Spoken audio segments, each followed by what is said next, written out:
Dune is a 2021 American epic science fiction film directed by Denis Villeneuve. It is the first of a two-part adaptation of the 1965 novel by Frank Herbert, primarily covering the first half of the book.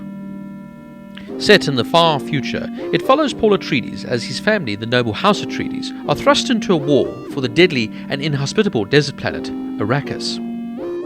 The ensemble cast includes Timothée Chalamet, Rebecca Ferguson, Oscar Isaac, Josh Brolin, Stellan Skarsgård, Bautista, Zendaya, and Jason Momoa.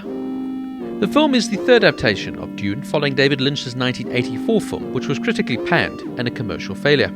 Then, of course, there was also John Harrison's 2000 miniseries. Director Denis Villeneuve was the top choice, and even turned down directing the new James Bond film, No Time to Die, in favour of doing Dune. Now, Dune is an excellent film, beautifully made by Villeneuve, who previously directed Blade Runner 2049 in 2017 and Arrival in 2016. He has really become one of the most standout directors of his generation, and this film, like his others, is a pure visual feast. I love the use of symbolism and the old-school grandeur epic scale of the sets. Also, the visual of the sandworm emerging from the desert is absolutely awe-inspiring. It is, however, a very complex story, and you need to listen carefully and then read the background on the mythology to understand the world that Herbert has created. In this world where spice is the most valuable substance that bestows its users a heightened vitality and expanded consciousness, it is also critical for interstellar travel. There are also many parallels to Islamic theology that can be noted, as referenced by novelist Frank Herbert. We are introduced to Paul Atreides, played by a moody and somber Timothée Chalamet, who I'm generally a big fan of. He's an incredibly versatile actor, but this movie requires him to be the disgruntled teenager, finding his place within the world.